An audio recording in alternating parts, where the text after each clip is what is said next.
Sup, Much. a lot of stuff happened lately. I know. Can't believe that Final Fantasy 17 is coming next month, dude. Finally. I know, right? Let's go. Let's do this. Let's go. Welcome to the Gamescom episode of our little podcast, Megabyte podcast. A lot of stuff happened, and a lot of disappointments were here too. Yeah. Yeah, definitely. I felt like came and it went, and then it got overshadowed by all this like Dota esports competitions, and I was like, oh, I guess that Gamescom thing is over, but all right. Yeah, but so Microsoft was the only one that had a conference this year, so this was basically their show. Yeah, I found this out about a month ago, shortly after E3, and I was like looking up and I was like, oh, when's Sony going, and Microsoft, and they're like, Sony's not doing it. They're going to the France thing instead. And Yeah, I was like, oh, so there's just like one conference? I'm like, ooh, all right. But yeah, they showed up. So yeah, and they showed a lot of good stuff. they did indeed. So right off the bat, they opened the conference with a little title called Quantum Break. Yeah, and oh man, I tell you, I mean, Remedy always does this stuff where they do like the live action. Yeah, They're gonna weave it into a television show and all of this. I'm not really sure what to think about all that. That's pretty much the opinion I've held since the game's been announced. yeah, Uh, but I mean, the game looks okay. It doesn't look. I don't know. I don't know what I was expecting because it kind of looks the same as it did before. We've seen it in motion before. I Eh, heard people calling it that it's basically Max Payne, but with more slow mo. Pretty much. I mean, I'm excited to see what it can do, but I don't know. I feel like it's gonna be Alan Wake, where Yeah, sort of like Quantum Theories games, where all the animations are stiff and the storyline's kind of like boring.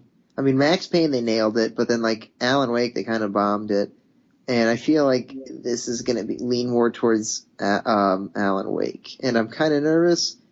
But I mean, I guess we'll see. It could be really interesting with the stopping of time and stuff like that. So yeah.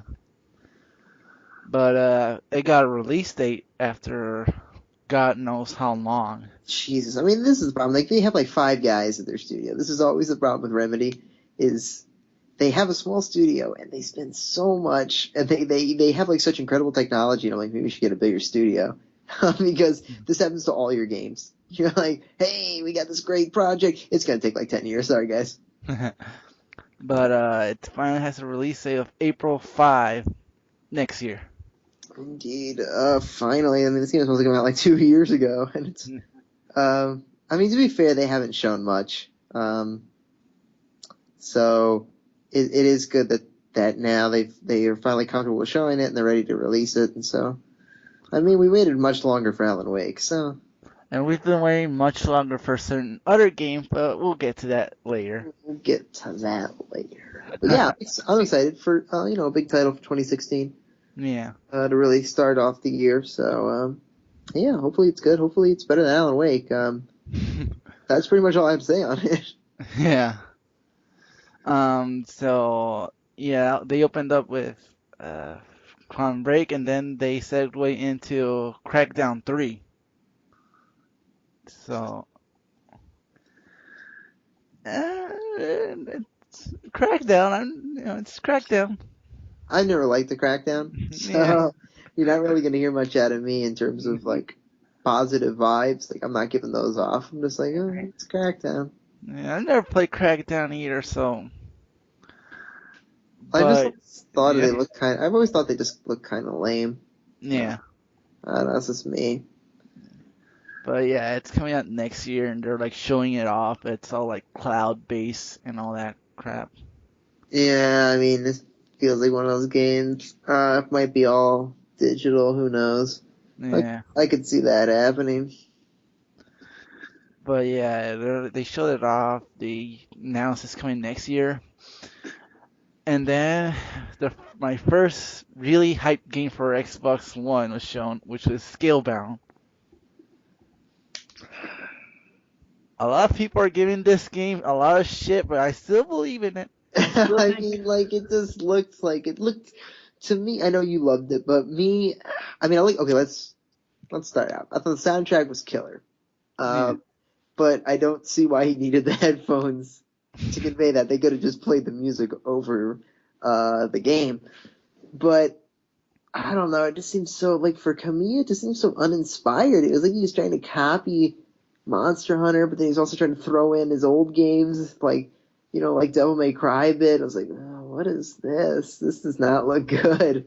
I'm hoping it looks like super generic, and everything looked just so unappealing.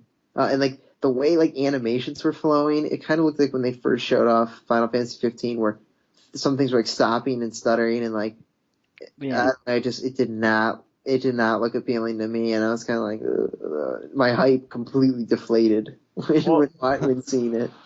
well, it still has an entire year of development. Yeah, I mean, I'm sure he'll polish it up and he'll get it ready, especially after hearing everybody saying it suffered from a lot of frame rate and animation issues. But I mean, the core of that game, that's in there. That's what that game's gonna be.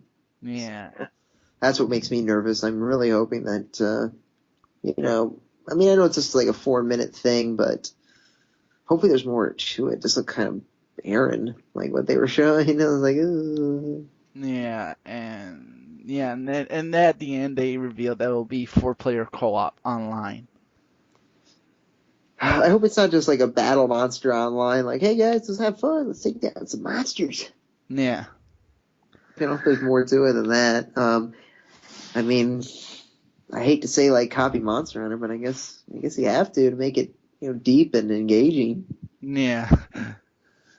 But they announced it's still not coming for an entire year. It's not coming until holiday 2016, so we're still waiting for the game. Yeah, it's kind of surprising. I thought it'd be like Quantum Break. Yeah, I was thinking early 2016. yeah, Yeah, so that was a bit of a bummer. yeah. But maybe it looks like it. You can tell that it needs that extra time. Yeah. Yeah, And I mean, he's only made one bad game ever, which is Wonderful 101.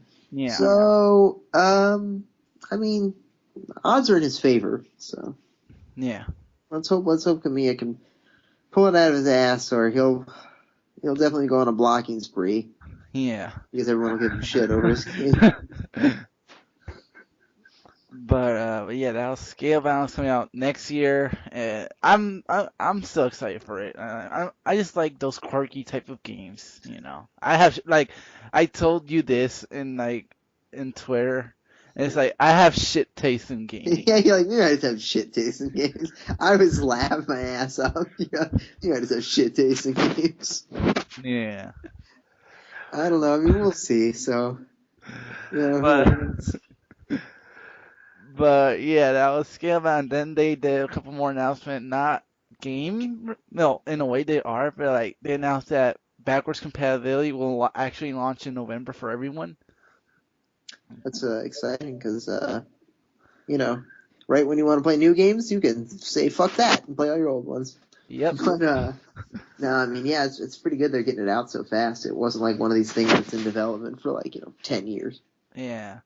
And then they announced that Xbox One will get full DVR functionality next year. That's Right? cool. Yeah. And then they did the whole Windows plugin, be like, oh, Windows 10 coming to your Xbox One on November. Which, after all the bullshit I've been hearing about Windows 10, doesn't get me excited.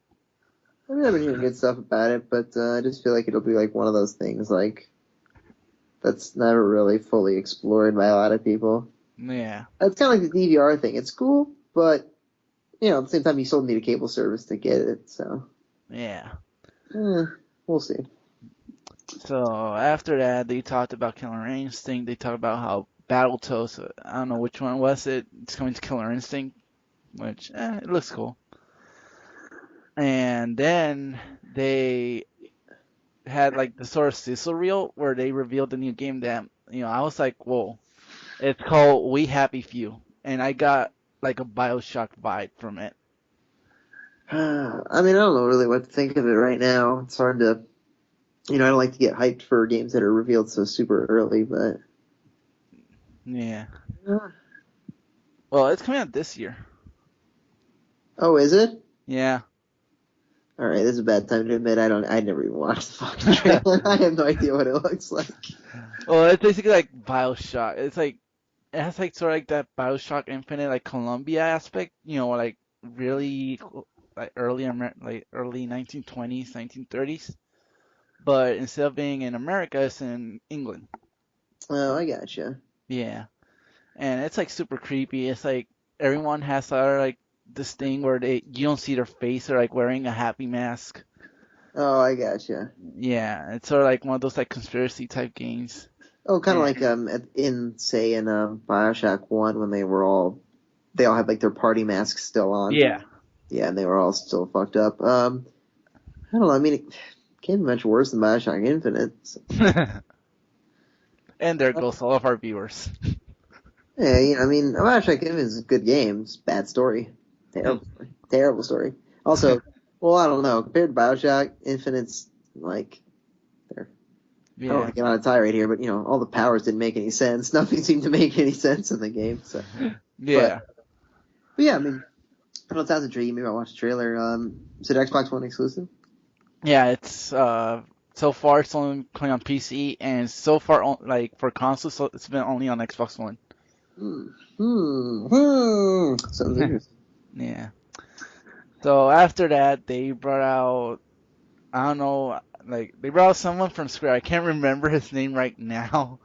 But they brought out someone from Square. They're like, oh, we've been doing like this sort of like thing with DirectX 12, and I'm pretty sure that we like every single like you said like every single presentation that they've done with DirectX or the Luminous engine, I'm pretty sure that's Final Fantasy 16 we're seeing.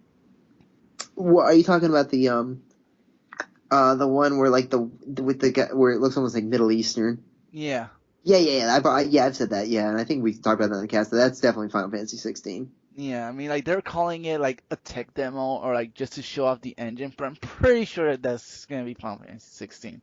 Yeah, I think that's like, or at least the groundwork for Yeah, 16. Like, because I mean, they've got to already have the sketches and everything going for the game. I Because they like to start, on the next one at least in some capacity yeah. before the new one's even launched. So yeah, I mean that's got to be, and they keep showing it so much. I'm like, that's got to be 16. I mean, at least like the main character that they show, like the female character. Yeah, which is cool, or the setting at least. Yeah, Something like that. That's got to be the basis of the yeah. next chapter. So But yeah, they showed that off, and they're like, "Oh, this is what Xbox One can do, like showing off and whatnot." And then they rolled on with a couple of trailers. They showed off Homefront, which looks all right. I don't know, my love for Homefront. It's like, you know, I don't know what to think about it. I always love the premise, but then the first game was bad, and I still have hope for the sequel though. Yeah, they showed off a brand new game from Mojang called Cobalt. And they're already getting Mojang to pump stuff out. Yep, it begins. Let's hope he is. Hey, you Swedish fucks! You better start doing something. Apart from Minecraft. Yeah. They showed off a new trailer of Dark Souls 3, which when I saw it, I was like, "Yep, it's Dark Souls. It's Dark Souls, all right." I don't know. From what I've heard, I mean, I'm still kind of on the fence. I mean, obviously, I'll get it. I'll get the collector's edition and everything. But from what I've heard, everyone's like fucking going nuts over the game. People are saying it's like the best since like Dark Souls 1. I'm like, what the fuck? People are like, it's like his Miyazaki is back. I don't know in what capacity, but he's involved more than he was with 2. So people are like, oh my god, what I played was incredible. It's almost as good as like Dark Souls 1. I was like, holy shit. Are you serious? I don't know, the trailer looked pretty killer, but I mean, obviously they're Souls games, so at best they can only be, at best, or at worst they can be good. Yeah, That's pretty much the worst they can be. It was still good. yeah. And I mean, even better than good. Like, I mean, like when I say like when I say oh it's just Dark Souls, it's not a bad thing, because Dark Souls is actually good. It's just like we already know what the game's gonna be like, like it's nothing that's gonna surprise us or wow us. It's just in terms of like environments, uh, in terms of like enemy layout, and now with Bloodborne introducing the ultra speed of combat, they need to fix the combat with Dark Souls, Yeah, and online interaction with covenants and things like that. Those things need to make sense. They need to be a lot better, like they were in Dark Souls 1. In Dark Souls 2, they were kind of lame. They need to figure out, like I said, that stuff's the important stuff with Dark Souls. But like you said, like the core idea of Souls games is usually always the same. yeah, Um, I also think people really like the story of Bloodborne, so I think they should go with a little more focus on story, yeah, because people really like that. But yeah, like I said, I mean, at worst, you got Bloodborne, which is elite. A lot of Souls games, they're either holy shit, that game was incredible, or damn, that game was good. yeah, That's the worst Souls can be, is damn, that was good. yeah. But yeah, so like they showed that, and then they showed a couple more trailers. Showed FIFA, since FIFA's really big over there. They showed another new trailer for Just Cause 3, and then they showed a new Rainbow Six Siege trailer, which looks cool. I mean, the game looks cool. I'll probably never play it though. And then they went into really, at least for me, I think that you too, but they went really into what the fuck territory when they just went all esports on us with Halo. Yeah, with Halo, they introduced those guys, and I'm like, who are these guys? Yeah, It's like, are they famous casters? I guess they are, maybe. And then they were doing like Halo, like they were trying to bring back the competitive scene for Halo. yeah, And I'm like, I didn't tell you, but like, yeah, I know esports is big for shooters, yeah, but for shoutcasting, it's hard because you're only looking at one perspective at a time. yeah, It's not like a MOBA or an RTS where the viewer can see everything everything. that's happening. It's hard to shout a game or to call a game when you're just looking at one guy saying a matchup with 8 other people or 9 other people. It's hard to do that because it's like you can't call all the action because you're looking at one guy's viewpoint. You can Yeah, switch it around and jump around, but that still makes it really difficult. yeah. And so, like, yeah, they're calling in to a fine job, but I was kind of like, this is weird that they just kind of threw this into here at the end. Like, hey guys, you ready for some Halo combat action? You ready to sell out arenas and bang thunder sticks? Like, oh god, here we go. But at least it wasn't as, at least it's not as bad as talking about mobile games in the middle of your presentation. Oh yeah, like at the EA one where they were like, yeah, let's Yeah, talk about mobile, and you're like, oh Jesus. Yeah, I mean, yeah, like it was fine enough to get through. yeah, I thought it was kind of a neat way to show up like new features for Halo 5 yeah. because they were kind of calling it as it was happening. So, Yeah. And in the midst of all that, they announced a brand new Halo-themed Xbox One console bundle. oh, dude, it looks hella sweet, but it's like $500. I'm like, God, Yeah. yeah, I was like, God damn, I was waiting for that shit to go up on pre-order. I was like, let's go. And I was like, oh, $500. Never mind. But yeah, they announced it's $500. I don't know why, but it's $500. I think because it includes Halo 5 and it's terabyte, so Yeah, and also because it can, because it'll sell. So they're like, all right, go ahead. yeah. But yeah, it's coming out alongside the game. Then they revealed Forza 6. They revealed that at E3 then. Yeah, they're like, this time they're like, oh, by the way, it rains in the game. Yeah, I'll say it looked pretty impressive, the rain effects. Yeah, But those games are just for gearheads, man. yeah, Like, you're not a gearhead. I just sit and I hate cars. So I'm like, I'm just sitting here and like, I mean, I admire how much these guys love cars. They're just like so in love with cars, it's ridiculous. Like them and Yamochi with Gran Turismo, they're just yeah, like obsessed. And it's like, it's fucking crazy watching these trailers where they just are like about to like start jerking off talking about cars. I'm like, oh my god, man. yeah. And so yeah, they showed up Forza again, and then before the final reveal, they showed off Tomb Raider, which again, it's Tomb Raider. It's Tomb Raider. It just looks like even when they were showing the campfire shit, I'm like, this looks a lot like the first one. I'm like, which is fine. I don't care. I'm Yeah, like, just give me a new story. That's all I care about. yeah. And then the big reveal at the end. Phil Spencer goes back on stage, and they're like, "Oh, like we got one more announcement. The fans have been asking for it." And then like they revealed. At first, I thought it was Halo Reach 2, but then they're like, "It's Halo Wars 2," and I was like, "Oh, well then." Yeah, I mean, And that's. I feel like though that game is just more popular because it got shut down. Like that's the reason it's popular. Like I mean, it was okay. Like it was received okay, and some people, like a good amount of people, played it when it was up. But it was almost like when MGO got taken offline, yeah, people started going losing their minds. Like yeah, it's a great online game, but it's like I feel like people they get very nostalgic and they like to blow things up their popularity. It's like yeah, really Halo Wars wasn't that big, but now yeah, people are going nuts like it's Halo Wars 2. I'm like, if the game was so big, the first one really wouldn't have been shut down. It's like, and I mean, I know it was up for a while, so, but I just feel like, it'll still be a niche game. yeah, Maybe it'll be a bit bigger now because it'll be on PC as well. So, yeah.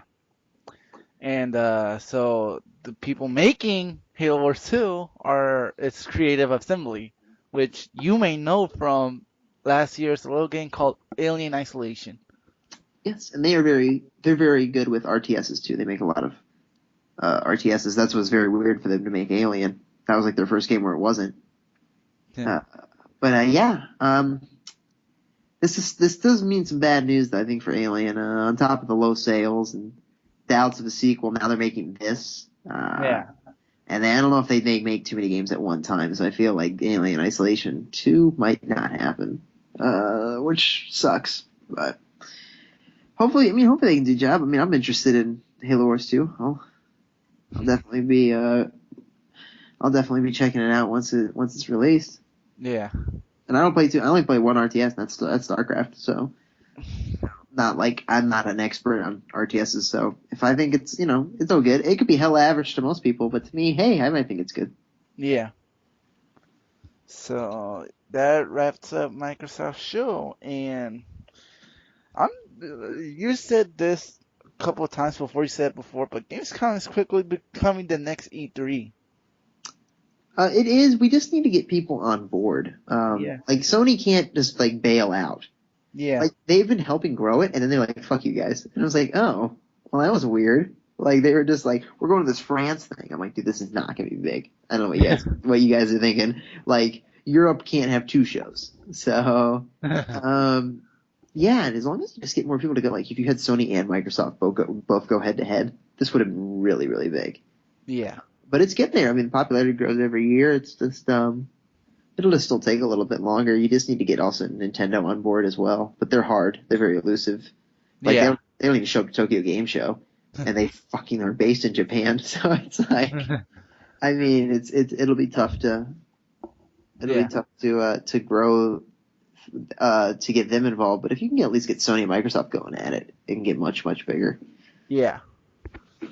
So that was Microsoft conference. I thought it was a very solid conference. I mean, But it's also, yeah. well, good.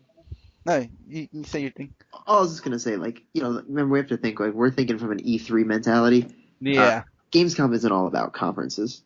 No. It's a lot of good stuff happened on the show floor. So and Yeah. around it and outside of Microsoft's conference. Yeah, definitely. But pretty solid show from Microsoft, I gotta say. Yeah, pretty solid. So later in the day, EA did their thing, and it was like they just showed off Battlefront. That was basically like they say that it was like, oh, it's our conference to show off new games and whatnot, but no, they're just showing off Battlefront. Pretty much that's their big game for the fall. Yeah, They got to start hyping that, man. and it looks impressive. Like, I mean, I'm very cautious because DICE doesn't have a good record with launching, with good servers. It's crazy how DICE used to be like this studio that everybody would just fall head over heels for, and now it's like everybody's leery as hell of them. I'm like, what happened? Battlefield 4 happened. Yeah, But apart from the online stuff, which it'll get ironed out. It always does. The rest of the game just looks amazing.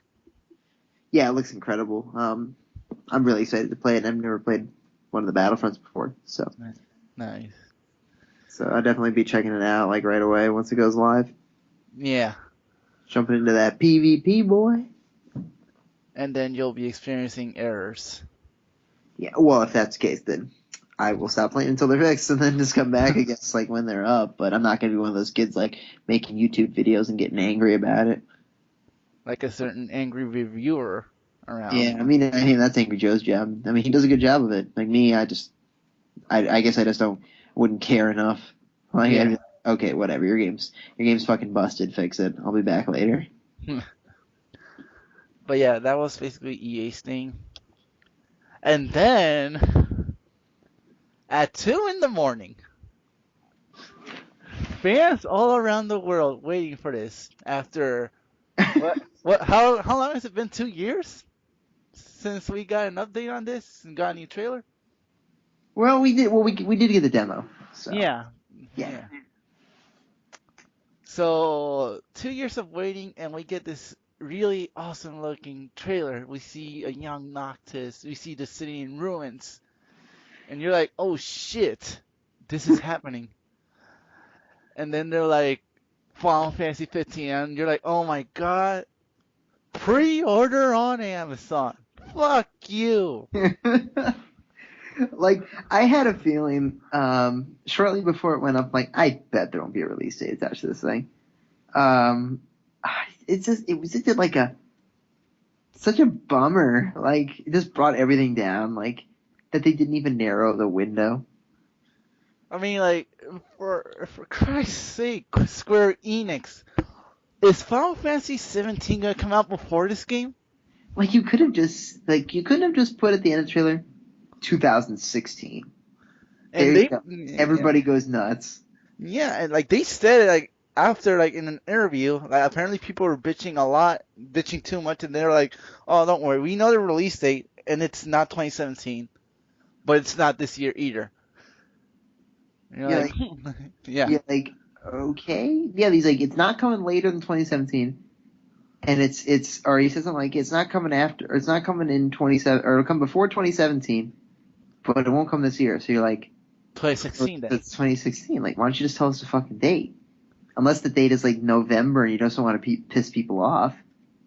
But you're like, that's fine. I mean, people waiting 10 years for the damn game. I'm sure they can wait 11 more months from the start of the year. I'm like, I don't know, man. I didn't really care for the trailer too much, so it was kind of a bummer. And then that happened. And then it's like, so you've already got an exclusive thing set up with Amazon, and you didn't even reveal the details of it. Just pre-ordered Amazon. Yeah. The game is exclusively available on Amazon. But a lot of people, including myself, were pissed off. I mean, like, God sake, Square, like, you're gonna make us wait 15 years for this game, aren't you? Probably, man. I mean, like, I get that you guys are, like, very meticulous of your shit and you want to get everything absolutely perfect, but, you're like, if you're not gonna release, just fucking, I mean, at this point, you said that it wasn't gonna happen, but after this, you changed your mind. At this point, Kingdom Hearts 3 will come out before 15 does. I mean, it depends on like what we get at the conference next week. I mean, Yeah. or the event. Was it the D23? Yeah. Yeah, I mean that's the event. I guess maybe we'll hear more about the game, probably Tokyo Game Show too. But I mean, like, the odds are much, like, the odds of it coming out before 15 are better, I say, than, say, at E3. I mean, at E3, everyone's like, okay, 15 is gonna come out first. But then, you got this, and Tabata was like, oh, the game's just 65% done. And I was like, what? Your game last year was just 55% done. You only done 10% in 1 year? I just hope that he's like including a big 25% of that being bug testing. Uh, yeah, I mean, I don't know, man. I mean, like, he's like 65%. I'm like, the game's in English. You've already released a demo. You've shown off lots of this game. How is this game only 65% done? Because I'm like, they've only made the two regions you see in the trailer. They've only made this K and the new region. oh my god, man, I'm telling you. And apparently the game story changed again. Well, usually that's yeah. This type of shit happens when games spend so long in development. Everyone just starts changing everything. Yeah, like at first it was like the whole like boy band thing, then it turned into like Noctis going to find this one chick, and now apparently some sort of like royalty crap, like some sort of like bloodline crap. Well, I thought that was always part of the storyline. Well, I don't know if it's all one storyline, but if it is, then this game's gonna be hella long. Well, I mean, I always thought that was like the thing was that he was some sort of uh, heir to a throne. Like Yeah. that was always the thing from the beginning. I just thought it was kind of weird. Like he looks Asian and his dad looks like some sort of like Galahad knight from England. I was like, what the fuck is this? It's like that's the only thing I was thinking. But man, like It's a bummer. it is a bummer, man, because when you think about it, Square managed to release three Final Fantasy 13 titles in less than 5 years. But Yeah, they can't get one mainline Final Fantasy like they can't get one mainline Final Fantasy title in 10 years. And 14 is an MMO. yeah. I mean, when they get on a roll, they get on a roll. But it's like it's always this first one that takes them forever. It's like because when they got seven, then they did eight, then they did nine, then they did 10, 12 really quick. Then 13 took for fucking ever. And then when they finally got 13 out, then it was like, here's 13.2 and here's 13.3. Yeah. Yeah. God damn it, nobody wanted those. And then now it's like 15, you're like, are we ever going to get this? And I feel like as soon as 15 comes out, then we'll probably get like 16 right after that. And I'm like, okay. Or 15 till 15.3. Oh god, I hope not. I mean, I hate those like sequel follow-ups. It's like so trash. I mean, it's going to be like, oh, so since you guys wait so much for 15 here, have another 15 game. Oh, who knows? I mean, maybe it'll be good. I mean, they made 13.2 was actually better than 13, so They'll call it Final Fantasy versus 15. fucking hell. Just to pour salt in the wind. I mean, it could be like the Gran Turismo thing, you know, where everyone made fun of Yamoji because he couldn't get 5 out the door. Yeah. And when he finally got 5, then he made 6 right away. Yeah. And now he's like, oh, I'm talking about 7, which I'm surprised hasn't been announced yet. But, and I thought it'd be big, you know, Germany being a very, being very big into automobiles, that'd be a good place to announce Gran Turismo 7. Maybe they're waiting for Tokyo Game Show. Yeah. So I feel like that game's gotta be ready to go. It's like, Sony needs, you know, that big title to, keep up momentum. Yeah. Because I mean, like, even if you announce it, everyone's gonna buy it. People are gonna buy the system for Christmas. Because, you know, at the end of the day, you want to talk about Final Fantasy and Kingdom Hearts and all these other big titles they've got Uncharted. Gran Turismo's their biggest seller of all time. Yeah. But business decision, who understands them? I don't. That's why I'm a dummy, and they run billion-dollar companies. Yeah. And Square, for some reason, can't fucking show a 2.5-minute trailer at E3. Instead goes, oh no, we'll just show Kingdom Hearts and we'll wait 2 extra months to show this trailer that says pre-order at Amazon at the end of it. Yeah, because like that was the thing. Like when they said the 15 wasn't gonna be at E3 because it was getting its own show at Gamescom, everyone thought, you know, this is it. This is like the big update that we've all been waiting for. And then they're like, oh no, it's just a new trailer. You know, you can pre-order it. You can still pre-order it. Yeah, I'm like, and then they're like, pre-order at Amazon. Motherfucker, I could have pre-ordered at Amazon before this trailer. It's like, and yeah, they're like, oh, it'll be the big Gamescom show. Like, you just showed a trailer. You couldn't have shown this trailer at E3. Like, you had your own conference. Nobody could have edited this together. I guess this it went from 60 to 65%, and this 5% was this trailer. So this is what they developed in 2 months. I mean, I was like, wow, they spent a year making a game over screen. Yeah, Yeah. It's unbelievable. Like, this is probably the most intricate game over screen in fucking history, dude. Yeah. It says game over. Continue. Oh my god. Fucking. But yeah, like that was like that's the big I'd say the big disappointment of Gamescom. I feel like if you're a developer on this game, like you've been there since say like Versus, Yeah. you gotta be losing your mind at this. Like you've been looking at the same fucking game for 10 years. You're like, this is a nightmare, dude. I've been looking at this game forever, and like Yeah. I've just like, and we still haven't gotten out the door yet. But yeah, man. So that was the big 15 disappointment. No release date, no nothing other than we're working on it and it's coming out before 2017. It's like, yep, thanks. We kind of figured that. We were just hoping that you would tell us when. You know, you could just say 2016. Like we don't care about month. Just give us the year. Yeah, I don't know, man. Maybe a TGS, but I doubt it. The whole you go, we gotta skip that. We don't have enough to show. Well, they did say they were gonna show the same trailer, like at Oh my god. like at Paris Game Show and at TGS. They're like, this is the trailer we're gonna show. It's the same trailer. At TGS too. Yeah. Oh So. my, rest in peace. Jesus Christ. From what I'm seeing though, like I don't know, this is just a theory, but I'm thinking that maybe this is just a theory based on my stupid dumbass thinking. But I think they're gonna promote Kingdom Hearts 3 more because maybe it's farther along and maybe they know it'll come out first. I mean, they'll promote 15 for sure, but I mean like they probably know where those games stand. And they're like, okay, so we got an option: either promote the shit out of 15 or promote the shit out of 3. And maybe, since they know 15's not gonna be around for a while, they'll be like, let's just prepare shit for 15, but let's focus on marketing this other game that's coming out first. Yeah, I mean, Kingdom Hearts is already in English, so Yeah, who knows how far that's along.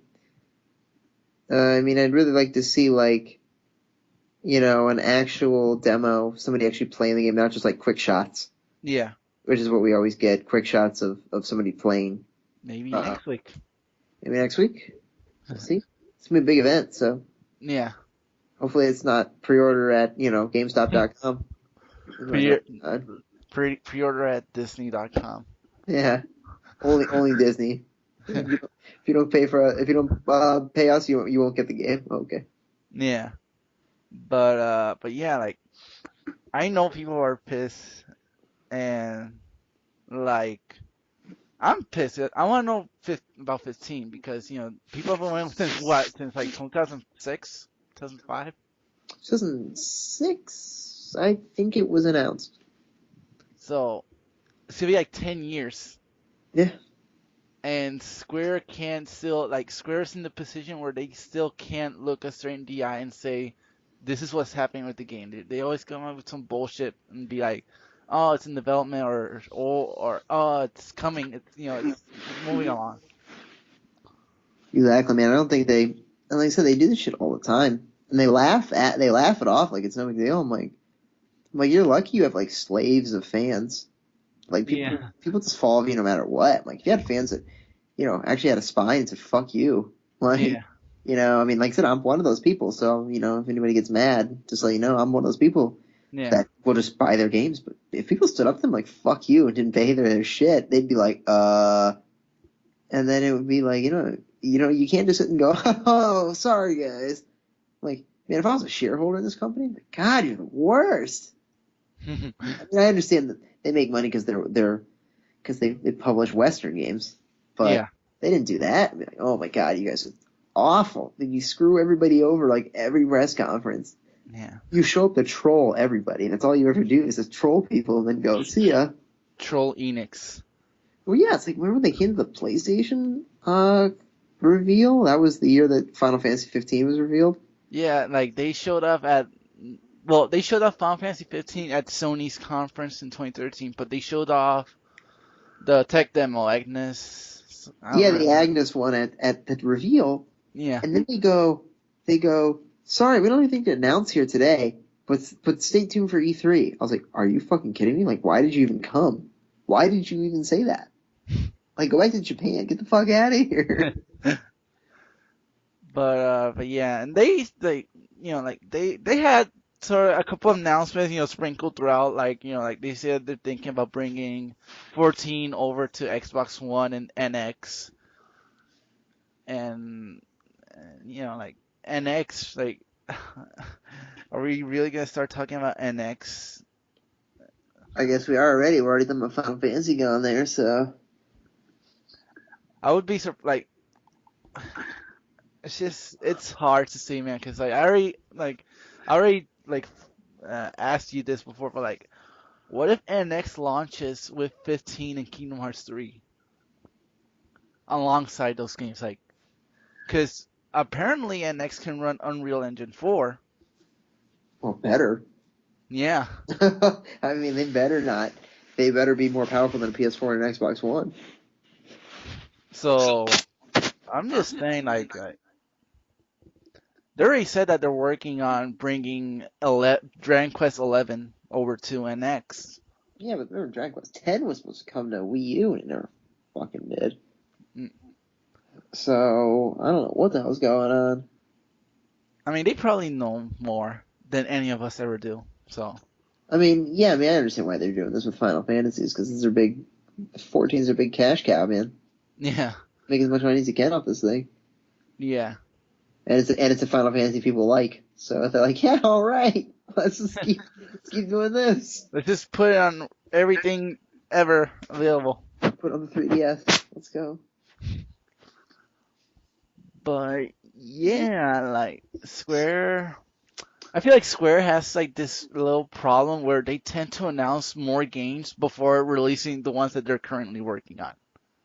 Yeah, I mean, like they're still caught in that mentality of releasing announcing things way too early. It's like a lot of studios backed up, have stopped doing that because remember they used to do that, and people got so pissed. Like games would be announced 3 years before they came out. It's like Yeah, you just gotta stop doing stuff like that, man. You got to do what like From Software does. They announce things like Dark Souls 3 is coming. It'll be out next year, my March.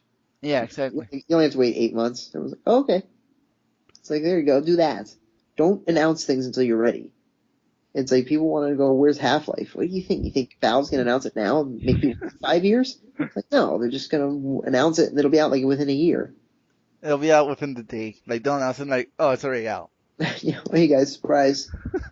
I still think that's what's gonna happen though. Like I know people bullshit about, oh, it's never gonna come out, but I still think that it will, and it's gonna be like that. It'll be like Gabe will rise, and they'll be like Half-Life 3 is already out. That's it. It's I always find it funny that people say it's never gonna come out. Like if you actually read the stories and the articles, people have confirmed that it exists. They've seen it and they've seen it. They've even said like, oh, I've seen what Half-Life 3 looks like and it looks incredible. And Yeah. it's like that guy works for Valve. It's like he probably shouldn't have said that, but it kind of gets swept under the rug because of all the conspiracy theories and stuff like that. People don't actually pay attention. It's like you read some of these articles. It's like, yeah, but honestly think is I think they just started like a year or so ago. Yeah. Like they honestly did not have the game in development for a very long time, and then Yeah. and now the guy even said he goes, I've seen some of the early stuff and it's looking really good, and people are gonna be blown away when they see it. And I'm like, oh, that means that fucking Valve has been working on it the whole time. We thought we were. So, but yeah, it'll come out eventually. It just, like you said, it's going to be a quick release from announcement. Yeah. It won't be this like coming in 2017 or, and it's or 2019. It'll be like, hey, it's coming. It'll be out this fall. Kind of like Fallout. Yeah. Exactly. It's coming. Um, Like, I yeah. think they're going to do a thing like Diablo did with like Blizzard, where like the website was like ice for like a week, and then each day it kept cracking and cracking and cracking, and Yeah. then like the final days it was like fire, and then the final day it was Diablo 3. I could see them doing that on their Yeah. on Steam or on Valve's website or something like that. Yeah. But yeah, like that was Square Enix. Like they just brought disappointment to our lives. Like always, Yeah. they're the absolute worst. Yeah.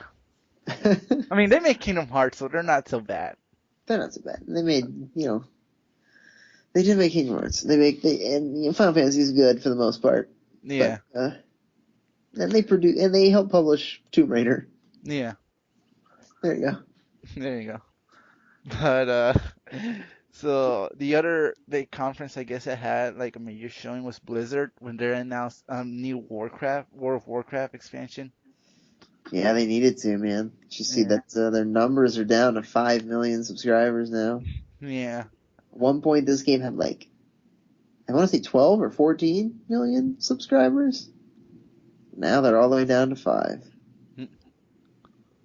I mean, like eventually Blizzard's going to have like to make something new.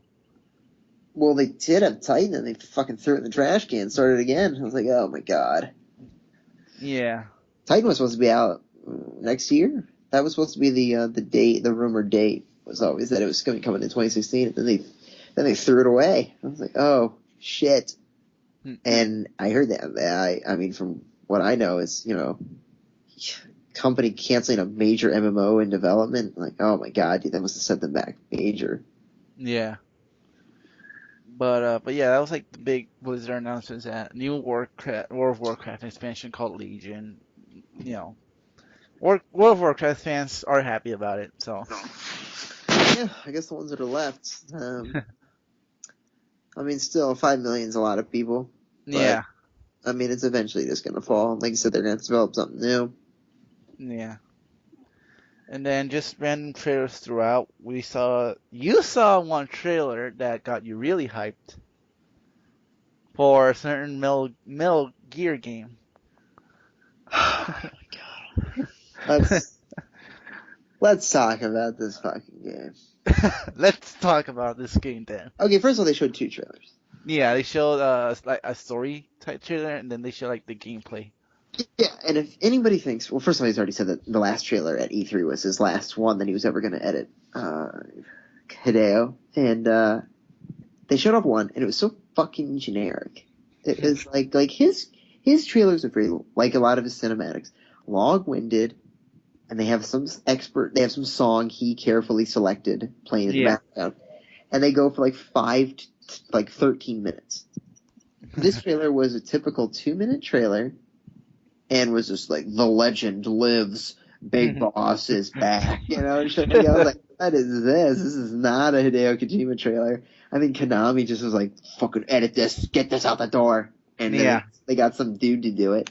But yeah, so I mean, it was it was like a launch trailer essentially. Yeah.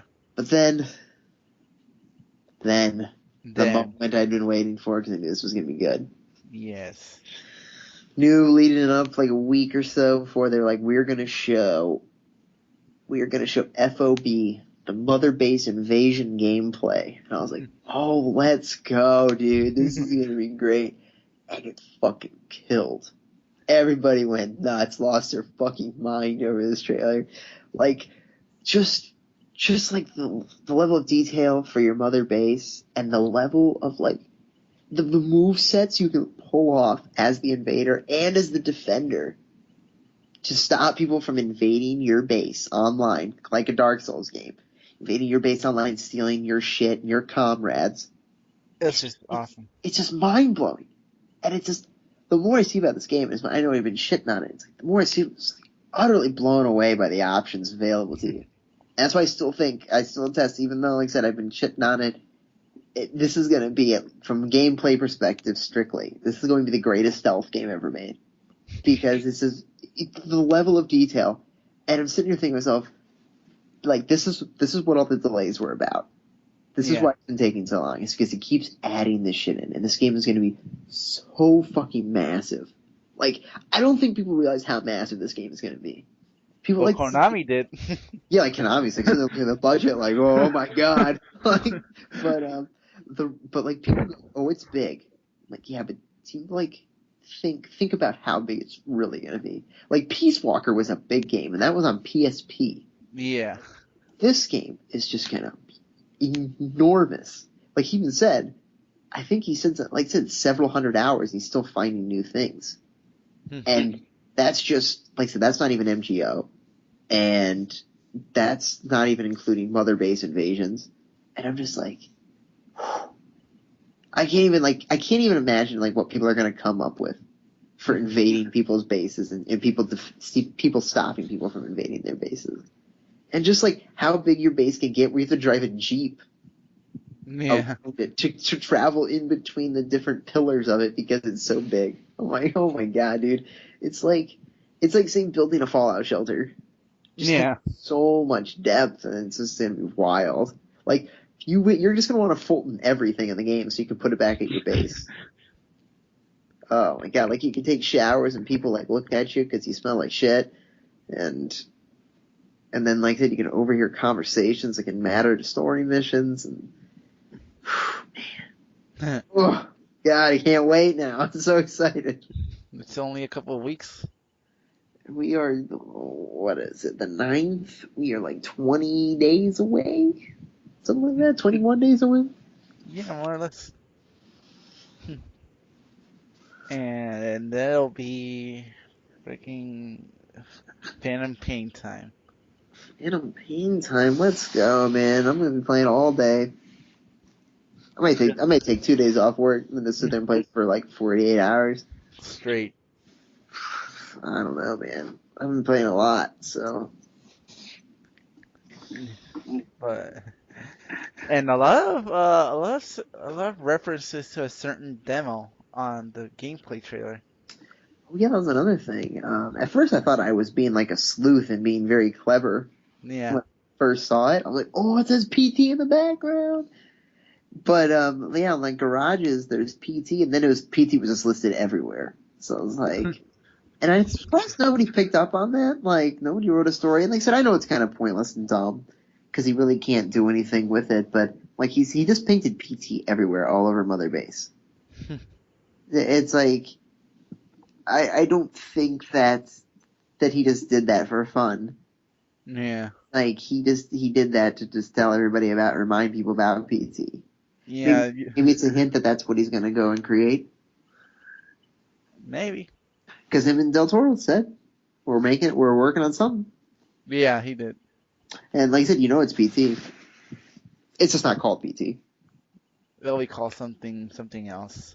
Oh yeah, it'll definitely be a different. It'll be definitely the same game, just different name. Yeah.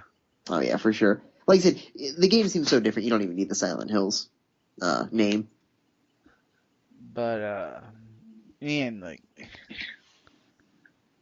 it's exciting though, like to know that even though like Guillermo del Toro did say that after this he'd be done with video games. Yeah, Yeah, I don't blame him. I don't blame him, but I feel like Kojima will persuade him Yeah. I and mean be like like, "Dude, come on, don't worry. I know, like I said, I know you've been burned." He's like, "But don't worry, it won't happen again." yeah, I mean like he said like after they finished, working on the game that they're doing. Like after they finish whatever Kojima and Del Toro is working on right now, like after that he's like, I'm not doing another video game. Fuck this. Yeah, I expect it to be kind of a one-off thing. Like, I don't expect sequels and stuff. Like, Yeah. I just want that one PT game. Like, that's what everybody wants. Yeah. But yeah, and like Konami announced that there will be a new Silent Hill pachinko machine. No, baby, let's go, let's go with the Pinkos. PT Pachinko time. And a new Castlevania too. Pachinko machine. Oh, Konami going absolutely massive with the Pachinko machines. Really stepping their game up here. Fucking Konami, what a show, dude. Right. Like, they look so bad, especially when like the report came out about their business practices, and then they're like, "Hey guys, you want pachinko machines?" Like, you fucking assholes, get out of here. That's just a sinking shit. We just keep sinking every day. But I think, like I said, they're big hits in Japan. Yeah, You got a bunch but of old slot machine ladies who like to go down there and play the pachinko. uh, but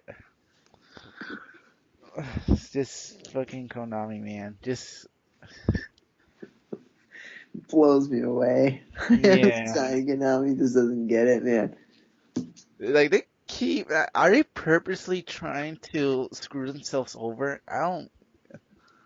I just think they just don't give a shit about the consoles anymore. Yeah. Especially after Metal Gear is making, 80 million budget. Probably it's not gonna make that money back. So they're like, fuck this. I mean, I mean, like we talked about this the other day too, and like people are saying 8 million. That's not a lot, because GTA 5 was like what 100 million, and Destiny was 150 million, and I'm like, dude, but that's an American game. Yeah. Like, fucking Metal Gear's Japanese, and 8 million is a lot for a Japanese game. Yeah, it's like Japanese games don't cost that much, and they don't have the appeal that, like, I mean, I know we buy Japanese games up, but Yeah, a Japanese game compared to something like GTA is not going to fly. And it's like we have bigger marketing budgets here. yeah. And two, Metal Gear is the last installment. What, the Well, eighth, quote the unquote ninth final. game? It's the ninth game, right? Five, Peace Walker, Portable Ops, and then one and two. Yeah, so this is like the eighth one.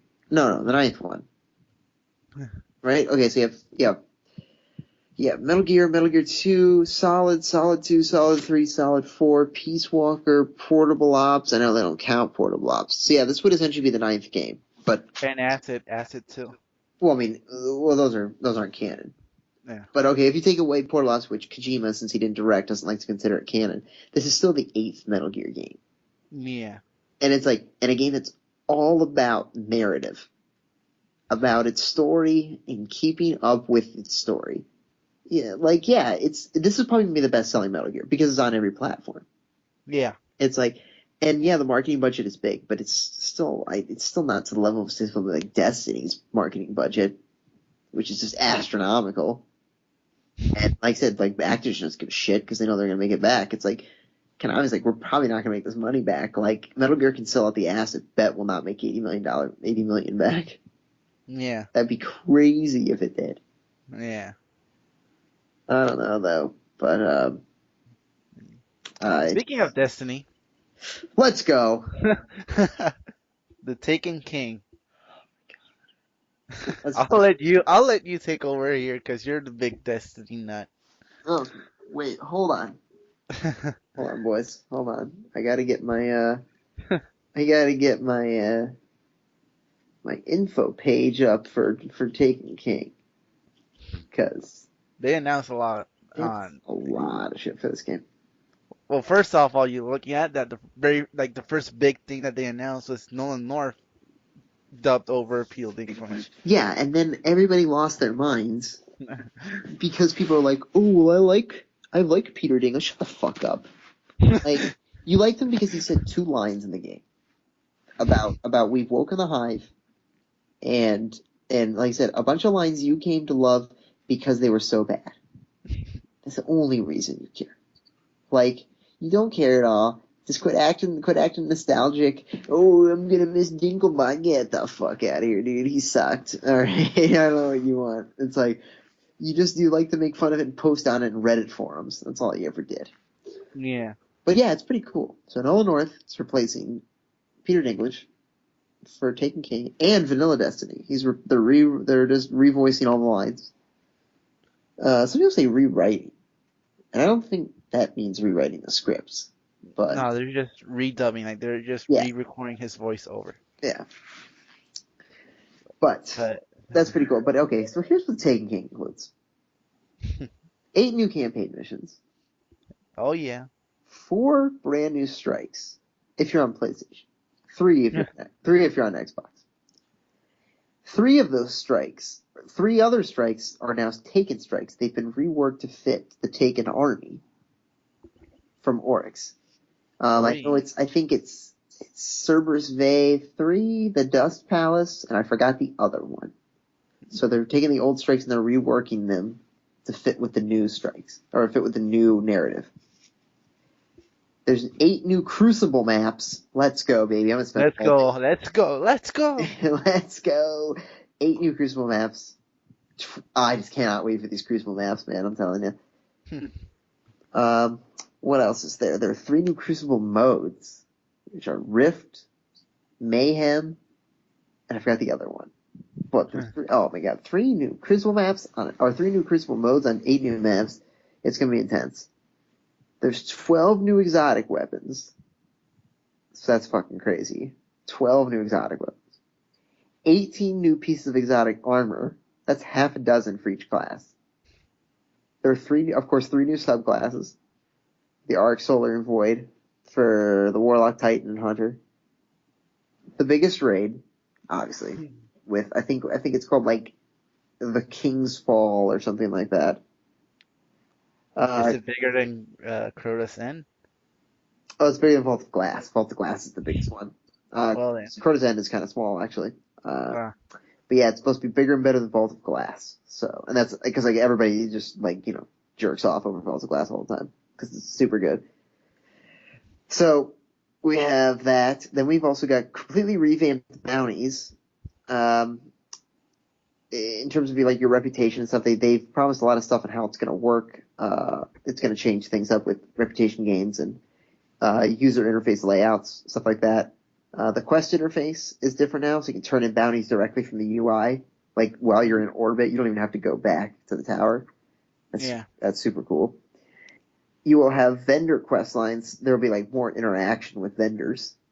And so I saw like one screenshot where like the ghost is like arguing with a vendor, and I was like, oh, cool as hell, dude. There's now a whole bunch of cutscenes for the story missions. finally. There's more PlayStation exclusive stuff.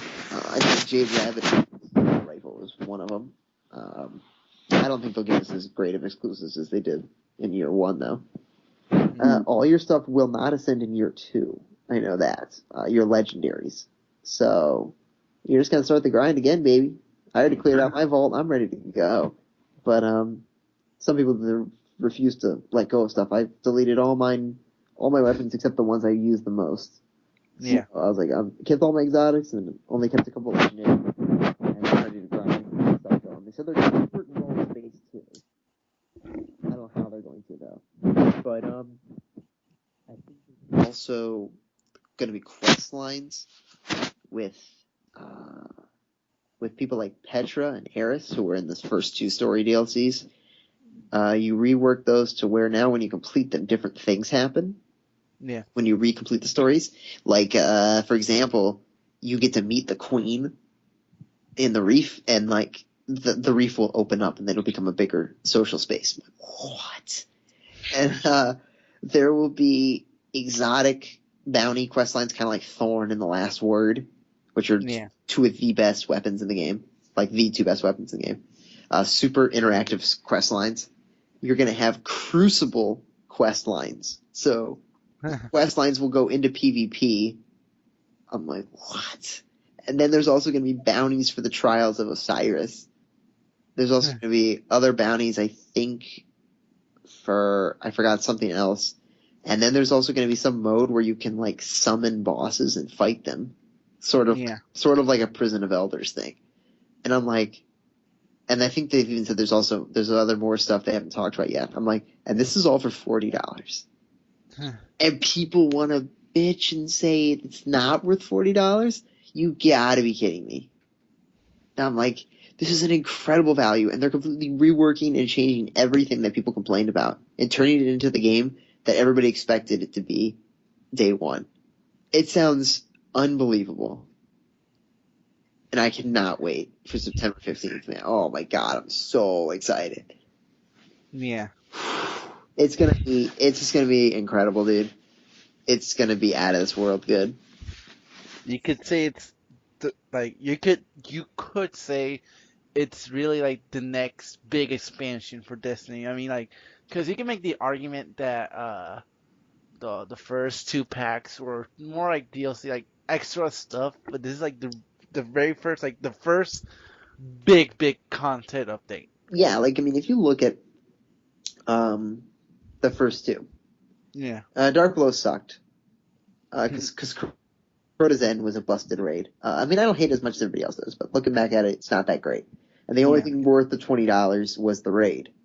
And then the raid was so broken, you felt kind of ripped from that.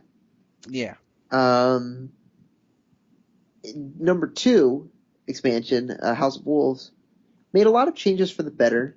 Did a lot of things that they pretty much, like I said, they were backed into a corner, so that's pretty much what they had to do. So yeah, they got all these stuff. They did the best job they could. But Prison of Elders, which replaced the raid for this one, it was just an arena where you sat in a room and fucking shot enemies. Totally sucks. And like nobody plays it. Like people just shit on it all the time, and I love it. But they had Trials of Osiris, which yeah, is the super competitive PvP elimination mode, and it's like that was super cool. yeah, But oh, that is super cool.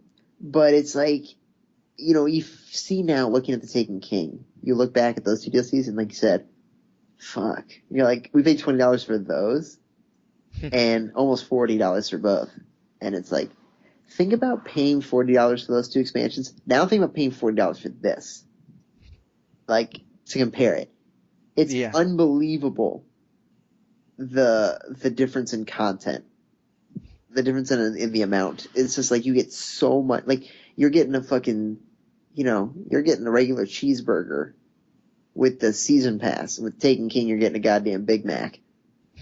Like, it's incredible how much there is. And like, it blows me away when people say, like, it's still not worth it. I'm like, you're just a cheap ass, dude. I don't know to tell you.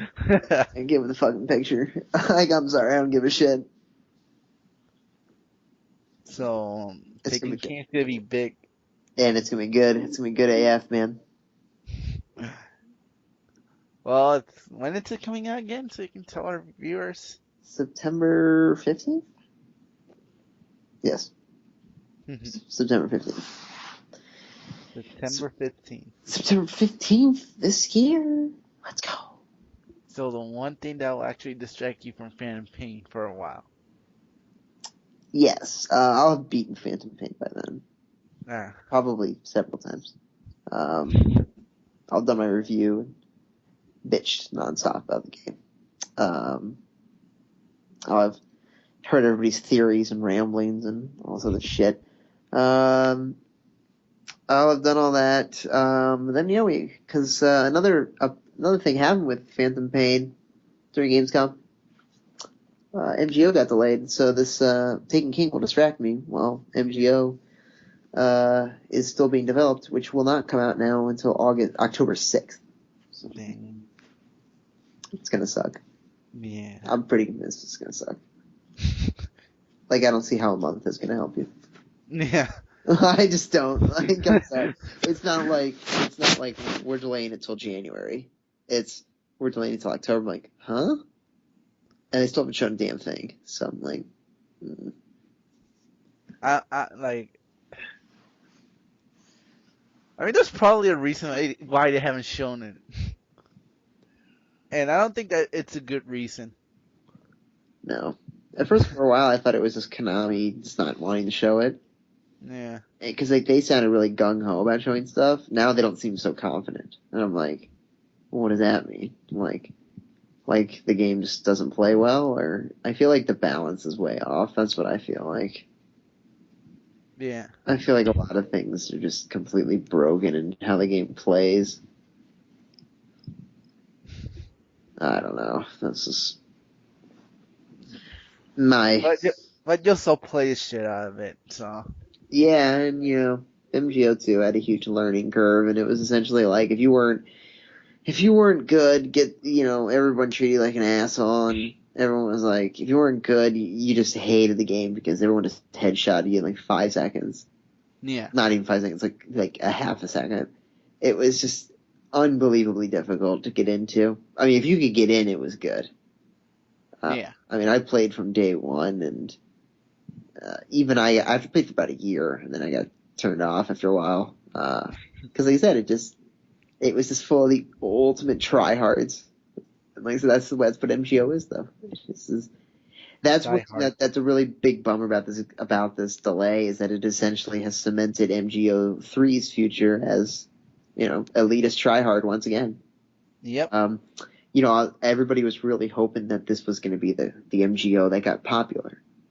Yeah. The first two have always been kind of niche and off on their own thing, and now it's like once again the delay has hurt it because it's like people aren't going to come back a month later to play PvP. Not Yeah. not when not when Destiny's out, not when Call of Duty's out. Like they're not going to do that. So like I said, MGO is once again gonna be filled with all these fucking elite clans and shit. And like, if you're not one of them, sorry. Like, You're screwed. yeah, pretty much.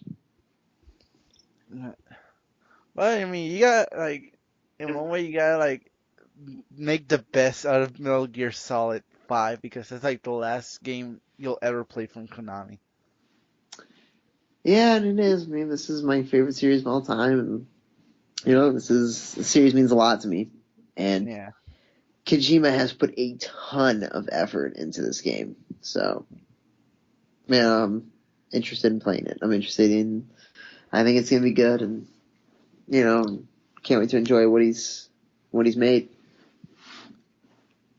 Do you think there'll be a big enough plot twist that'll like rock everything over? No, I think everybody is wants it to be because Yeah. everyone's still very upset that Kiefer Sutherland is the voice of Snake, and people love David Hayter, and And like people are like trying to like remain hopeful, and they're like, "Oh, the reason David Hitter's not Kiefer Sutherland's voice is because Snake is in the game." yeah, And like then, yeah, yeah, everyone is convinced that Venom Snake, that's what he's called in this, is not Big Boss. oh, They think it's Gray Fox, or they think it's somebody else, and they're convinced that this is all some mirage, and that's why Kiefer Sutherland is the voice and not David Hayter.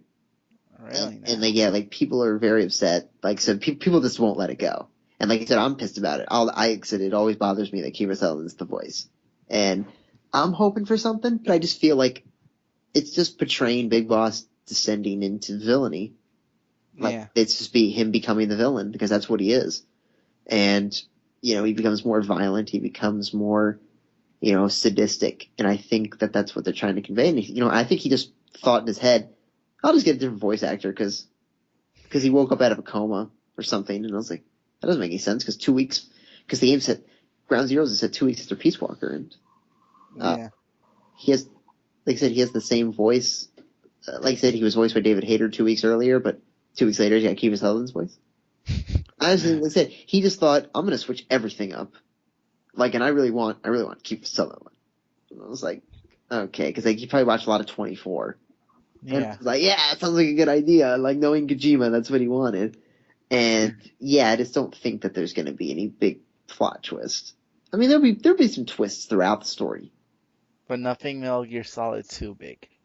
No, it won't be anything like rocks or like how like the boss was set up the whole time, and that Yeah, she actually was good, and that it was all that she was sent to die by the U.S. government. Like that's like it's not gonna be anything like that. spoiler alert, by the way. Too Oh, late. sorry guys, spoiling a 10-year-old game over here. Um, I just think like I don't know. I think maybe Skullface is actually Venom Snake. That he's actually a figment of his imagination. Like that could be the twist. That the villain in the game Skullface doesn't actually exist. Um, I don't know, something like that I could see happening, but I don't view it as like it's Gray Fox the whole time. Like no, that doesn't make any sense. Like some people were so desperate to fucking think that it's Gray Fox. I'm like this doesn't make any sense if it's Gray Fox, and I don't know. I just feel like some people are going way overboard. I saw one theory the other day where it's like it's actually Liquid Snake. He went back in time And now he's finished. I'm like, what? And they're like, yeah, that's who he is. Because in one of the side missions in Ground Zeroes, What the?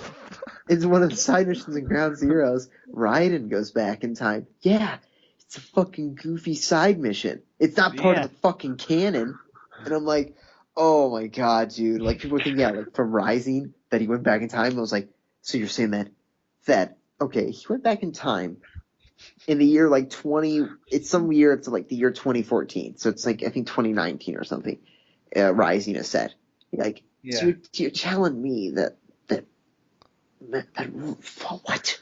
That, you're telling me that Raiden, when he went back, that Liquid acquired technology, though he died in 2005 in Shadow Moses. He dies in 2005. But apparently he has technology that was used in like 2019 by Raiden, so he can go back in time to 1984 and defeat Skullface and set up Mother Base. But then also die and then be reborn. But then also die and then he would also be a clone and still grow up and then still inherit Shadow Moses. And he was the guy all along in Outer Heaven and Zanzibar Land. And then Shadow Moses is like, hey, I want that back because that was actually not Big Boss, that was me. What? Like, and these, like, whoever made this is just, they got head brass. You know, I don't know what the fuck to tell you. Worst guy in theory I've ever heard. I mean, the video was like 30 minutes long. I made it like 5 minutes into the video. It stops. It's so stupid. I got a better theory. What? I think that we're actually seeing Vince McMahon. Oh boy. And at the end of the game, like Snake, like fucking Big Boss will wake up, and then Vince will be there and be like, "It's me, boss, it's me, boss, it's been me all along." It was me, Kaz! It was me all along! Oh, son of a bitch! And then fucking Snake will shoot him in the head, and that'll set up for me like year 6. I don't know. Yeah. I mean, Some of us I mean, said there was what, but I hate like if people will buy a theory where fucking a dead person will go back in time, then why can't it be Vince McMahon? yeah, because it doesn't make any fucking sense. It's like you're telling me that Liquid the whole time is talking about resurrecting Outer Heaven and living out the will of Big Boss, but also being better than him. But then also by that logic, he is that guy. If you're going by this theory, then he is the guy that he's talking about being better than, because he was the Big Boss that created Outer Heaven and Zanzibar Land. And I just don't understand. Isn't it a better theory, or isn't it just a better game if this actually is Big Boss? I think people just will not admit it. Big Boss is the bad guy. Don't you fucking get it? Like, he's not the good guy. I mean, People hey, like, people want to think he is. He's not. Like, the original symbol for Outer Heaven had a fucking swastika on its head. It's like, I know they changed that, obviously, but it's like, the guy's deeper than just being good and bad. But at the same yeah, time, the guy was also trying to acquire a nuclear bomb. And I understand though he was trying to be wiped out, but at the same time, he was also amassing an army. yeah, It's like, like I said, it isn't so complicated that he is, like I said, I shouldn't have said that he is clear cut the bad guy, but he's not the ultimate good guy. no, And people think that he is. I'm like, this isn't Snake Eater. It's like it's a lot more complex. He's not this guy who's like, hey, I'm like Solid Snake, I do all the bidding, and I'm gonna save the world in the end, which is what fucking Solid Snake did. He's a lot more complex in that way, in the way that, you know, he's got these ideas that some might seem radical, some might see as, you know, hey, that's reasonable for a soldier. It's like, but, you know, the guy does some pretty brutal shit, and it's like, you know, the guy tries to fucking kill Solid Snake a bunch of times. So, you know, and I feel like people are like, they're so desperate to think that it's some other villain. I mean, hey, you just gotta play the original Metal Gear, you know. Like, dude, it's like, okay, you want to do back to Metal Gear 2 by this Gray Fox theory. You're telling me that Gray Fox pilots Metal Gear and Metal Gear Solid Snake. So he pilots the TX-85 or something. He pilots that. Gets obviously Snake beats him. Then he fights Snake in a minefield, which is essentially a room. It's not really a minefield, but he fights him in a room with mines in it. Then he dies. Then Snake goes in the next room, and all of a sudden he changed faces and he's Big Boss. Oh, what the fuck are you talking about? Like, yeah, it's plausible for the first game. Because the first game, you don't see anybody's face. Like, you don't know what anybody looks like. So you can go ahead and say, oh, that guy Big Boss is actually Gray Fox. Because Gray Fox is in the first one. Gray Fox gets rescued, and you could say that he got rescued, and then he ran away, and he was actually Big Boss the whole time. Okay, that's fine. You can't see their face. But in Metal Gear 2, they got fucking faces. next to the when they talk. So I'm like, by this logic, you're saying that he all of a sudden has two different faces in the game, and then he runs away and he becomes a totally different person, like 10 seconds later, after he just died, after Snake just beat him. Totally. I just don't like. I mean, I understand you want it to be Gray Fox, but it's just not gonna be Gray Fox, man. I'm sorry. Like, if it is, I'm just gonna throw up my controller and walk out of the room. It's Hideo Kojima. Well, he was in Peace Walker. And he was in Ground Zero. He was in Ground Zeroes, that's right. Fucking so always putting himself into these fucking games. So who knows? It's actually the president of Konami. It's Venom Snake. That would make sense, actually, if it was like that. Yeah. I mean, it makes more sense than fucking Liquid Snake, at least. Yeah, first when I clicked on it, I just started thinking, he's like, yeah, but the Liquid Snake theory makes sense. I saw some kid on Twitter, and I was like, Liquid Snake theory? And he's like, the doppelganger is not Gray Fox. It's actually Liquid. And I'm like, okay, let me read that. Let me watch this. Okay, my head just exploded from how stupid this is. Oh my god, man. I'm telling you. Liquid Snake goes back, and first of all, he survives to the year of Metal Gear Rising and then jumps back in the sun. Yeah. Okay. I got you. Gotcha, man. That's how it works. This is how this whole thing works. Totally. My god, people are dumb. It's just unbelievable. It's like they're just so obsessed with these things. Like, remember, oh my god. Remember when I was telling you it's hard to understand people? Some Metal Gear fans, like I said, I don't know. Maybe I'm just misunderstanding all of them. I think you and I got it right. I think we've gotten wrong all this time, and they're right. We've just been playing the games wrong. Just been playing the games. I mean, I've been looking for the wrong shit. Yep.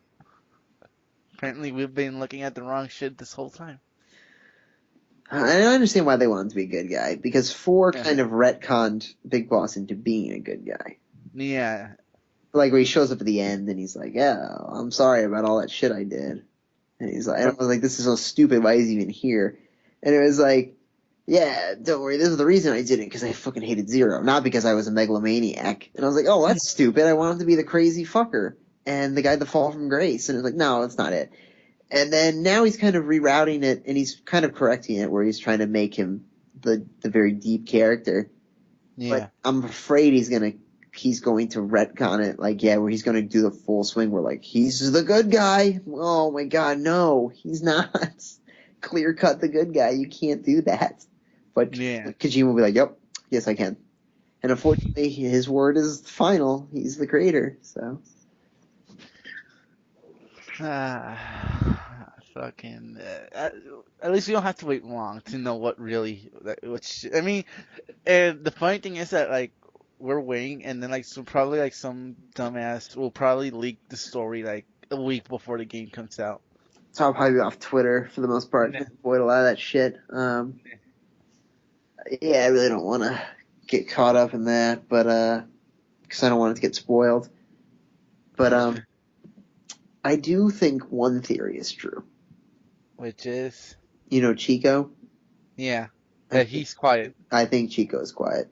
Yeah, I think that too. A lot of people are like, that's ridiculous. I'm like, no, like, all the evidence people present makes total sense. Yeah, I mean, he suffered from PTSD. Yeah, it's PTSD. Like I said, he got a sex change because he had a rape pause. Cut out his tongue because he told twice, once a Peace Walker, once a Ground Zeroes. Yeah. It would make total sense. Looks like Chico. I'm like, yeah, that's the breasts are fake. Everything seems to add up, and I'm like, yeah, I bet that's Chico. Well, two things will come out of this if it's true. One is that, well, we learned that fucking Snake might kiss a boy, and two, Well, it's a girl now. It's a girl, so that she's. Kojima isn't into really weird shit. Well, I don't know. I mean, if he pulls off the trans character well, it could work. I mean, if Chico is full trans, then Chico's a girl, so we'll see. I just feel like it's gonna get caught up. Like if it is Chico, it's gonna get caught up in the trans community big time. Yeah. Saying that like Chico became a woman for all the wrong reasons, not because that's who he is, but because of just past horrors. Yeah. And I feel like I think Kojima thinks that this is gonna go over well, and I think if all those reasons are true as to like why he got the sex change, why he cut off his tongue. Yeah. Like, I don't think that's gonna go over well. I feel like a lot of people are gonna complain about that. Yeah. Yeah. But I mean, in a way, complaining is good because it means more people will check out the game and be like, need to check that out. Yeah. I mean, I don't expect Kojima to write a very, well crafted trans character. This is the guy that wrote vampires and cyborg ninjas for a while, so. Yeah, I don't think he'll go like. I mean, all the trailers and he's been hyping like this is like the super serious Metal Gear. Like this is like the fucking like this is like the Citizen Kane of Metal Gear. Yeah. And when you play it, you're like, not so much Citizen Kane. I've heard though things are a lot different. Yeah. People that have played it have said that like cutscenes are still long, but Snake doesn't say much. Like Oh. in the past games, where like they have like this whole diatribe where things go on forever. Yeah. I guess like Kiefer Sutherland, this Snake remains quiet a lot of the time, and will only speak like certain at certain moments. Probably because Konami refused to pay Kiefer Sutherland for more lines. Maybe, but then again, it can get overly annoying. Like and I love Raiden, but Yeah. the way Raiden will repeat a question all the time or repeat something all the time, it'll be like, they are the Patriots. The Patriots? And like, yes, they control the world. The world? And it's like, yes, and I'm the president. The president? And you're like, shut up, yes, fucking, oh my god, how do you not get this, dude? Just go along with it. Yeah, like, he would never shut up and just like, he would repeat the most obvious things ever. He'd be like, it's like, Fat Man's a bomb disposal, or is a bomb, it's a bomb making genius. A bomb making genius? Why did you repeat that? Like, yeah, I just said that. Like, oh my god, dude. Yeah, he would drive me up the wall sometimes. And it'd be like Rose would chime in and she'd be like, oh, hey, Jack, it's Rose. Rose? And I'm like, yeah, that's who's talking. Aren't you like, isn't this your girlfriend? Like, shouldn't you know? Oh my god, dude. And Speaking of right, yeah. No, I was gonna say I'm kind of glad they're getting rid of that with 5. That they're kind of like Snake's just gonna shut up. You're like, yes, yes, yes, yes. But speaking of Raiden, we didn't get. I mean, probably if anything will be at TGS. I mean, I didn't expect that game stuff, but we didn't get any announcement for Metal Gear Rising 2. I doubt we do ever. I mean, because we had that one image, and nothing has ever come, and probably nothing will come of it.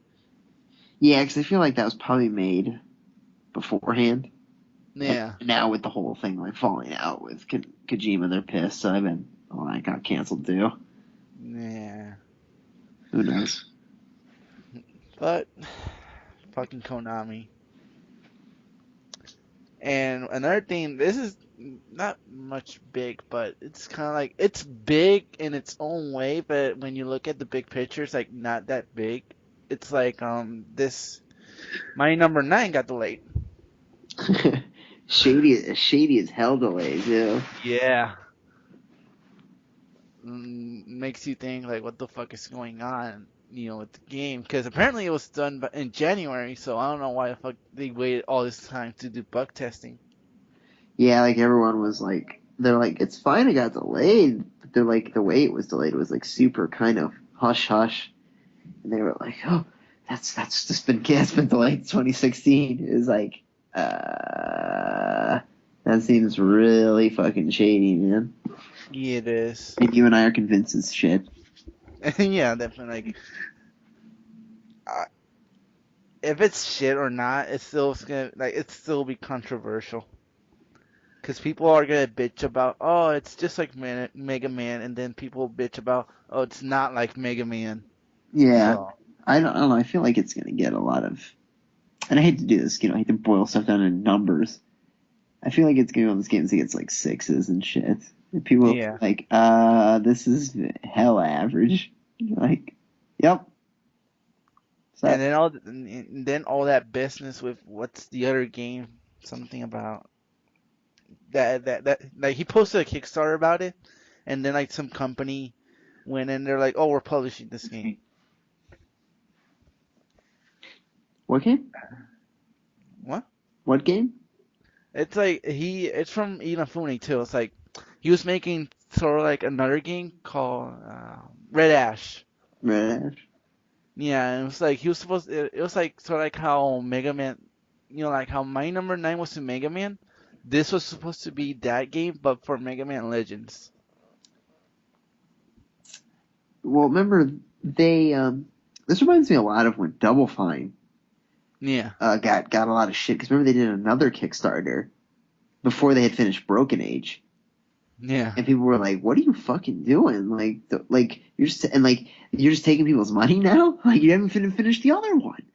And like the money they had for Broken Age didn't cover the cost of the game, and it was like these are the problems with Kickstarter though.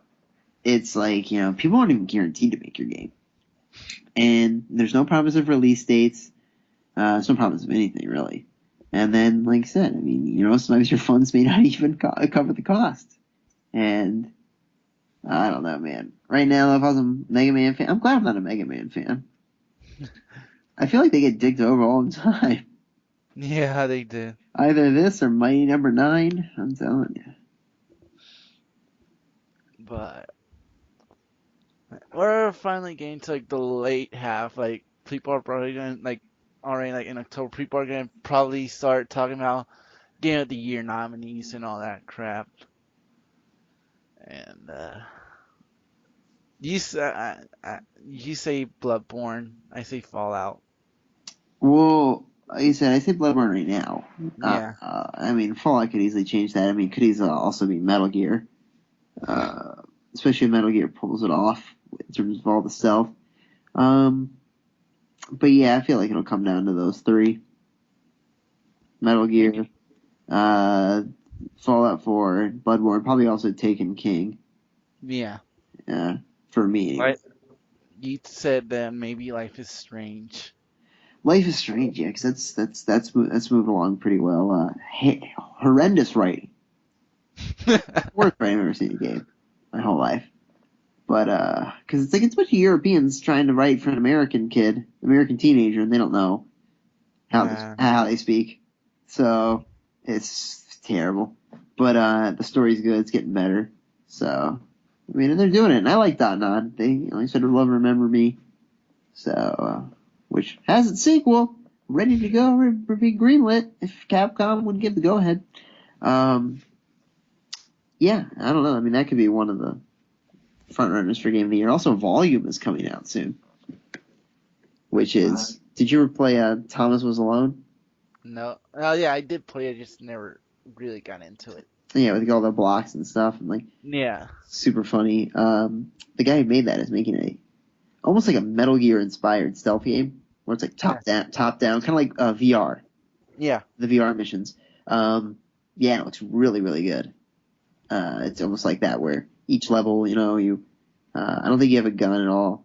It's just getting by with stealth, and like every little thing matters. Like it's all based on like obviously volume and footsteps and things like that, and it almost has a look of like a VR mission, so it looks really, really good. So basically, so Metal Gear. It's a Metal Gear game, just without the Metal Gear name. Pretty much, yeah. It almost looks like just to think of like Metal Gear VR missions. That's what it is. Yeah. Yeah, but much deeper than the VR missions because the VR missions were really simple.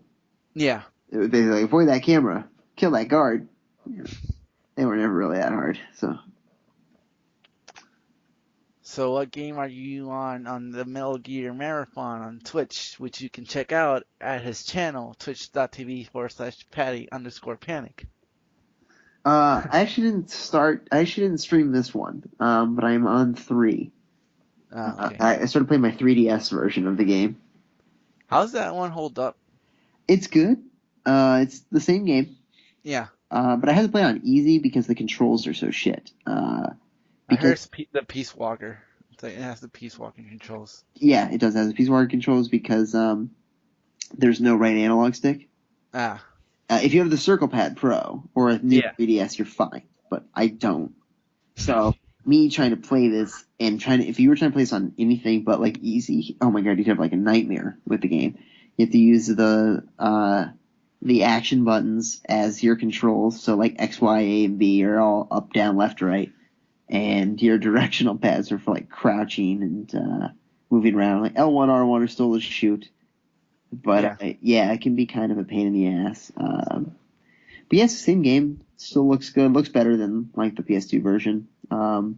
It's got a nice remaster to it. Um, it can be kind of annoying going through your backpack on the touchscreen because things take a while to load. Uh, Yeah. but and sometimes it can be hard to see on the small screen with like plants and stuff getting in the way. Yeah. But yeah, still the same game. Still a lot of fun. Still one of the best ever made. Yes. My number 3 favorite game of all time, behind number 2 and number 1 being my second. Um, and yeah, I'm right at the end actually. Probably gonna beat it after this podcast, and then I'll be moving on to Portable Ops. So you're gonna do Portable Lost and then Peace Walker? Yeah, I mean I can't stream Portable Ops because it's only on PSP, Yes. Yeah. and they never released it anywhere else. Because like I said, it should have been the Legacy Collection, But but it wasn't. Kojima's like, I didn't direct it, so fuck that. And I was like, of course not. So it's still on PSP. So I'll have to do that really quick, and then I'll move on to number 4, actually. Oh, so you gotta do 4 before Peace Walker? 4, and then I'll do Peace Walker. I'm just doing it the way they were released. Ah, okay. Then I'll do Peace Walker, and then that'll be it. All the Ground Zeroes. But Ground Zeroes is just one mission, which you can play before. Takes like thing. Yeah. fucking 10 minutes to beat. But it's like yeah, Portal Ops is very, very good. I think it's a very excellent game, very underrated. And even amongst people who MGS fans, they bitch about it, talk about it's not that great. I'm like, get the fuck out of here. The game's super sweet. Yeah. That's a big boss and Colonel Campbell going on missions in the San Geronimo Peninsula, baby.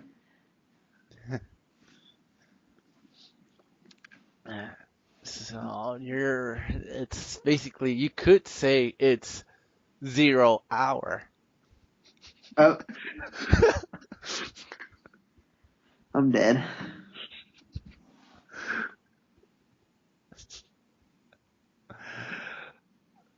Uh, I killed you. I killed you with that joke. I'm sorry. Indeed, I'm barely hanging on to life. Uh, but yeah, Metal Gear, it's awesome. The story's fucking combo. It's like, You about to say the story is shit. yeah. The story it's not shit. It's just like, I think Kingdom Hearts is easier to follow than Metal Gear Solid Timeline. What? Oh my god! Did you just say that? Because Cause like if you just follow like the main Solid Snake and Big Boss timeline, then yeah. But then you have all this other shit that happens in between them. Then you're like, uh, okay. Alright, I don't know, man. I mean, Metal Gear is pretty ridiculous, but I never have a problem understanding it. I don't know how you can follow Kingdom Hearts. It's like Sora, like, or whatever. What's the Like, kid's name? The the little kid. Yeah, Ventus and Aqua, and okay, so Ventus. Ventus sails to the heart of Sora, and Aqua's stuck in some realm of darkness. Like, what's going on here, dude? I don't get any of this. well, the thing is that you can sum up like Kingdom Hearts basically like, okay, so there's this kid, and he has a instead of a sword, he has a key, and then he has to follow his boyfriend all over through these world because his boyfriend is throwing a pissy fit, and it's like basically making everything shit. And like once he gets to his boyfriend was like, "Oh, I'm dumping you," and so like he becomes all emo and gives his heart away. And then like at the end of two, he and the boyfriend make up, and then they're like, "Oh, we're gonna go into each other's dreams." Yeah, but what about the prequel where the one guy becomes a heartless master, he carries on the will of Xehanort, and then the other guy is gets summoned to the heart of a kid who, like you said, is the one who has the boyfriend. And then there's the nobodies, which are the heartless versions of the photo of something. I don't know. They're all fucking high. That's why they see shadows as monsters. That's why they see all these little shit. Because fucking they got on some Destiny Island. Like Destiny Island has had like some really good shit in there that basically like they were so high that they lost like 2 years of their life. I don't know, man. I feel like one man army taking down megalomaniacs who are in possession of a bipedal walking nuclear tank is much easier to explain than Kingdom Hearts. It's like, hey, these guys want to launch a nuke and you got to stop them. And it's like, okay, But that's wait, that's Metal Gear. the nuke is not actually a nuke. You see, it's this plan with the war and these fucking robots, and then there's this other guy, and then there are these clones, and these clones were from a previous bad guy who was first a good guy. Yeah, but you could go ahead and say that you could go ahead and gloss that over. You could say, you don't have to care. I mean, yeah, it's for fans, but ultimately, you could just say, well, Solid Snake's coming to take down his twin brother, and he does it, and they escape Shadow Moses. Sora goes to defeat this evil man to save this girl, and he does it, even though he fucks himself over at the end, but he does it. There you go. See, Yeah. I'm gonna say you can boil a lot of stuff down to simple stuff. But yeah, they're both very complicated, and you could go on discussing them forever. But whenever I explain it to people that don't know what it's about, I'm like, it's just like a game that blends, real world facts and history with fiction, and it creates a nuclear, like diffusing a nuclear situation. It's usually Yeah. like you go into some area, some like hostile military base, and you've got to stop these rogue bad guys from launching a nuke and destroying the world. It's like you said, it's very James Bondian, and people are like, oh, okay, I get it. I'm like, especially the third one, super James Bond. People are like, oh, I get it now. I'm like, yeah, it gets a little crazy in the second one when, you know, The whole reveal. yeah, you find out everything's a fucking simulation, and that there's a group of people that run the world, but they're not. But they've been dead for 100 years, and you're like, huh? And then it's like, oh, but you find out later that their organization still exists to some degree. It's now like a fucking computer, and like that's all it is, and it's still headed by Zero. So it's like, it's shit like that. I mean, it got out of control, but it's still, at the number 4, 4 goes fucking nuts, but I mean, we can both agree on one thing though. What?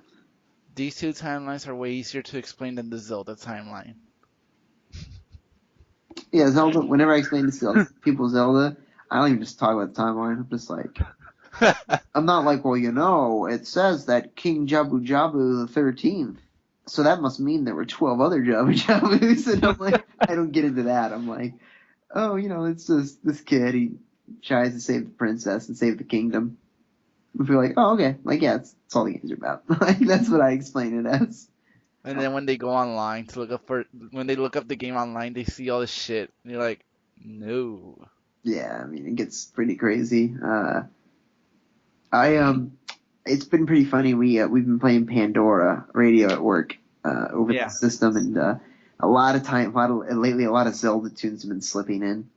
Like Kakariko Village, Zelda's Lullaby, Yeah. Lon Lon Ranch, Song of Storms. All this stuff that's playing. I'm like, what is? I'm like, wait a sec, what is this shit? And I'm like, oh, I know what this is. I'm like, why is this playing? They're like, oh god, I need to control my inner nerd, inner geek. I'm like basically running around all my coworkers. I'm like, do you hear it? You know what it says? I'm like, one kid who's a big Zelda fan. He has a big Triforce tattoo. And he's like, yeah, dude. And he's like, he's like, oh my god. He's like, I know what this is. Like, it's the song from the shops. Yeah. And I'm like, oh my god. Have you heard that one moment where like a Metal Gear song, like the Snake Eater song, like passes by, and you hear it, and you're like trying to contain yourself? Oh well, if you ever see me when customers will come in and they'll have like the codec ringtone, like Yeah. my head shoots up immediately. It's in the air, dude. I'm like, what is that? I remember one time it was so close to me, I thought it was when my coworker said, "Was that your phone?" And she was like, "No," and I'm like, "Oh," and she's like, "I think it was that guy's over there." I'm like, "Oh, okay," because I'm like, I was gonna say that ringtone. I'm like, if that was yours. Like we're having some conversations right now. But yeah, it's funny because um, all these music, like you get associated with all these like music and these like sound effects to a point where like if you hear them, you're like, where? Yeah. Like, where's it? Yeah. Yeah, like they were playing I didn't know it, but one girl at work knew it. She was like, I know what this song is. And I was like, what is it? She's like, this is the Shenmue theme. And I was like, oh shit. And she's like, yeah, this is from Shenmue. I was like, and then I went back, I looked at the computer and it said Shenmue on there. I was like, oh, what the hell? But yeah, like your head will just shoot up and you're like, I know what this is. And then you got that one customer. And yeah, you always get that one customer who thinks it's all like really like the big shit. And he has like a gaming shirt and has like a necklace. He has like everything. And then you hear his ringtone and you're like, well, this like, for example, like if the guy is dressed all in Zelda and you're thinking, huh, this guy must have like a Zelda ringtone or something. And when the phone rings, it's like Mega Man. It's funny. Most customers, they really like the music.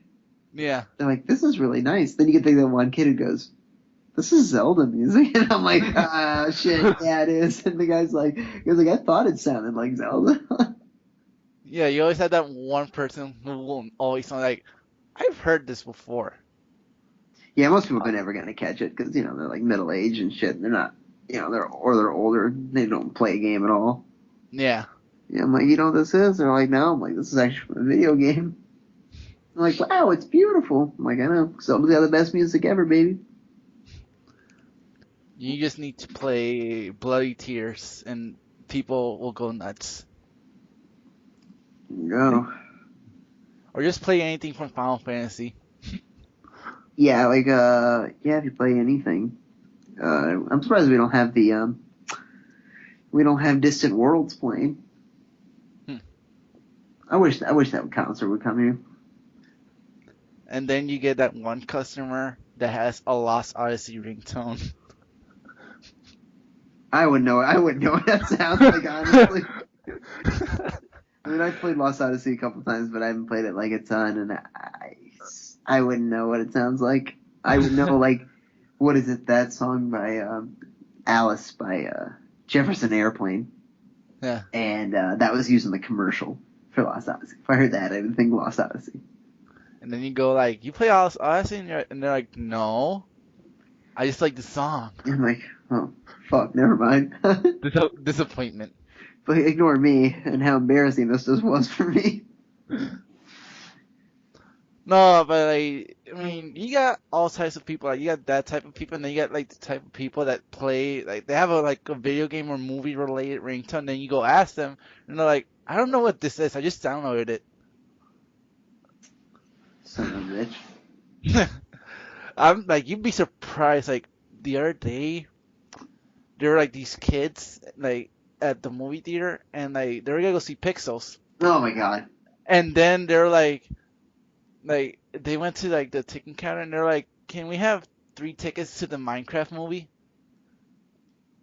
What? The Minecraft movie, and they pointed at the poster. You mean Pixels? No, but I mean like those characters are from Minecraft, and they're like blocking and all that. And they're like, like my disappointment in this generation. I just would have left the theater.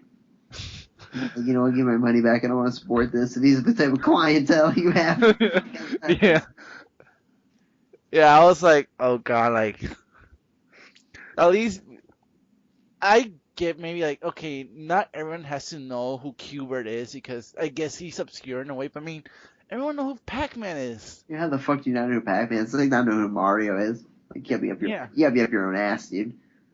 Yeah, I mean like who doesn't know who Pac-Man is? I mean you're gonna fucking tell me that you think he's from Minecraft? Fuck, man. I mean like shit. I've heard. I mean, I've heard worse than that, but it surprises me how to this day and age people. I mean, I don't expect them to be experts at the thing, but I mean, at least educate yourself a little bit. Yeah. Like, I swear.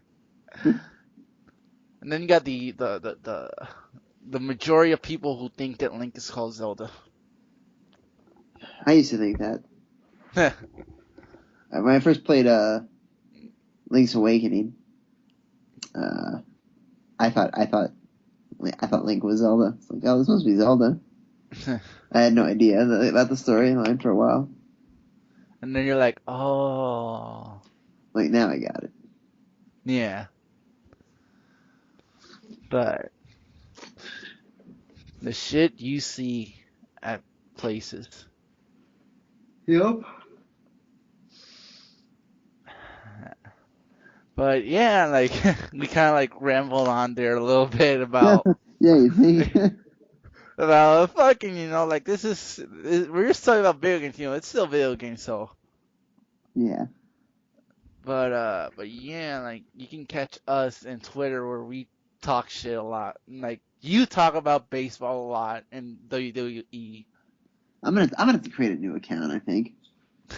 Like, keep this account, obviously. Tweet from that, but like, does that just make that my baseball account? Because I just tweet about baseball so much, it's like, I should just create one for video games.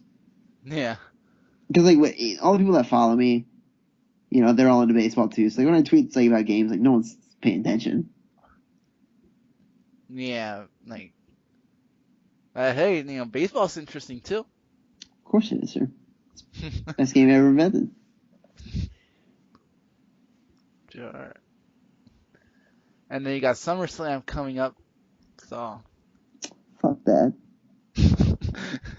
Gonna have John Cena win the fucking title. Get the fuck out of there.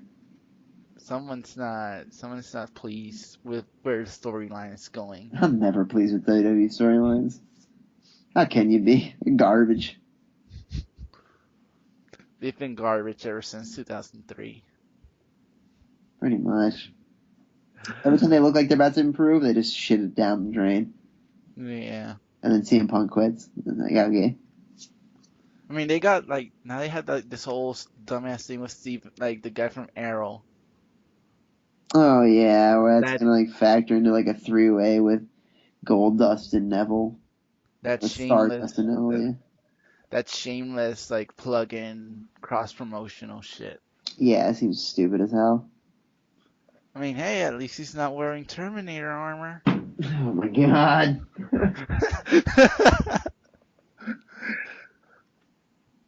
the, But the worst yeah, entrance of all time. and you've seen a lot of entrances, and for you to say that,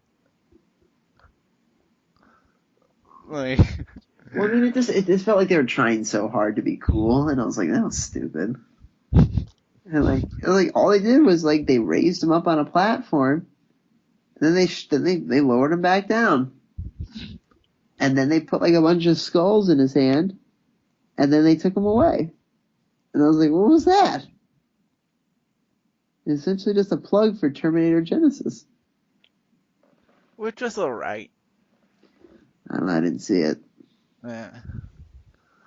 But yeah, like, like getting off topic there for a little bit. Yeah, you can follow us on Twitter, and you can follow Patty. He plays a lot of video games on Twitch. He's playing Metal Gear. Well, right now he's not, but I will for 4 here soon. yeah. So you can follow him for 4 and for 5, presumably, Oh, of course, 5. and like you can follow him on Twitch. I sometimes, occasionally, rarely, maybe once in a blue moon, will stream a game, but you know. And you can follow, like I said, doesn't stand for follow us. Please subscribe because we need those subscribers. Because see, we have a dream to get to E3, and we want to make that dream a reality, but we can't do that without subscribers. I mean, you hear us right now, like we're just talking about games, and we're not even playing them. Imagine in a future segment, fucking drunken E3 gaming with Kurai and Patty Panic. We'll be drunk off our asses talking about video games, and then we'll be like, we have no recollection of this whatsoever. And we'll still be waiting for Final Fantasy 15. Oh yeah, definitely. Definitely, we'll be dead by then. Yeah. But yeah, like just subscribe, follow us on Twitter and Twitch, and just keep being honest and keep playing video games, and keep writing hate comments, and telling us how we're wrong and how you're always right. But yeah, so this has been another episode of Megabyte Podcast. We'll probably do one after. We'll probably do a Kingdom Hearts one after this because D23, Yeah. and there'll probably be a lot of shit there, and then probably Paris Game Show, depending on if it's like big news. But but yeah, like this has been just another Final Fantasy 15 disappointment episode. You got anything to add? Square Enix, get your shit together. And remember, kids, every single Final Fantasy will be remade, and we still won't have Final Fantasy 15. Yep.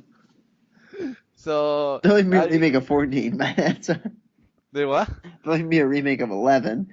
Enough years will go by for it to shut down the servers. Then they'll remake 14. Then enough years will go by and the servers will shut down. Then finally 15 will come out.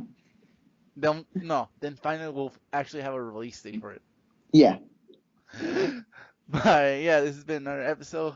You guys have yourself a good one. You have yourself a good one, hey, my good man. And we'll talk to you guys in the next episode.